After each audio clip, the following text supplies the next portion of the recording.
Allumés depuis le mercredi 3 juillet dernier, les lampions se sont éteints sur les premiers états généraux de l'agriculture et de l'élevage ce vendredi 5 juillet 2024. Cette initiative du ministère de l'Agriculture et de l'Élevage a connu la participation des experts venus de la Guinée et de l'extérieur, ainsi que des acteurs des deux secteurs venus de l'arrière-pays. Ces 3 jours, à l'image des journées de concertation régionales qui les ont précédées, ont permis de rétablir la confiance entre décideurs et acteurs du secteur agropastoral. Ils ont surtout permis aux participants à proposer plusieurs recommandations. Entre autres, prôner le patriotisme, l'intégrité et la loyauté, de consolider la vision sur le long, moyen et court terme pour le développement du secteur agropastoral, soutenir l'administration du secteur à travers le respect des fonctions régaliennes de l'action, planification, contrôle, et promouvoir le transfert des fonctions de production et de transformation au secteur privé, engager la création d'un comité de coordination intersectoriel composé de différents ministères liés au secteur agropastoral et d'un cadre de concertation entre l'État et les partenaires techniques et financiers, développer une stratégie de redevabilité et de responsabilité, mettre en place une planification pluriannuelle prenant en compte toute la chaîne de valeur, engager la réflexion pour la création d'un pôle de croissance agricole avec l'implication et l'intervention complémentaire des ministères selon leur mandat,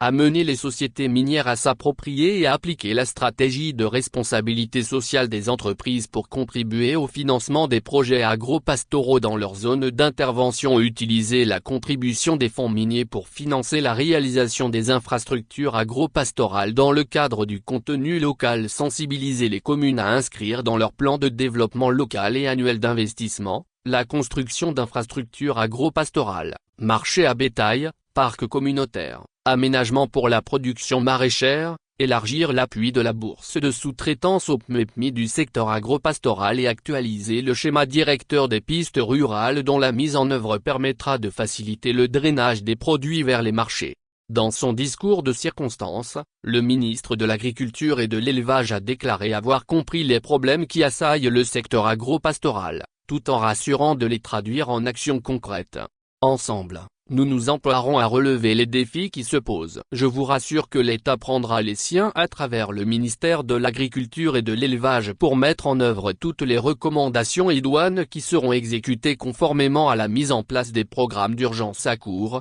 moyen et long terme. Et les résolutions de ces états généraux seront contenues dans un document cadre. Vous y aurez accès ensemble. Nous allons évaluer année après année la mise en œuvre, a promis le ministre Félix Lama. C'est le Premier ministre, chef du gouvernement, qui a officié la cérémonie de clôture de ces assises. Dans son adresse, Amadou Ouriba, après avoir écouté ces différentes recommandations, a instruit que ne reste pas dans les tiroirs. C'est la raison pour laquelle le premier acte que le ministre de l'Agriculture et de l'Élevage devra faire, dans le cadre de la mise en place de ce cadre de concertation, c'est de réunir un groupe consultatif pour la mise en œuvre des recommandations des États généraux. À son niveau et en dessous, la mise en place d'un comité technique pour la mise en œuvre des recommandations issues des États généraux de l'agriculture et de l'élevage, qui pourront se décliner en programmes et actions dès demain. La prochaine campagne agricole 2025 doit débuter dans sa formalisation, dans sa conception, dès demain, a expliqué le Premier ministre. Tirons les conclusions des faiblesses antérieures, des recommandations pertinentes,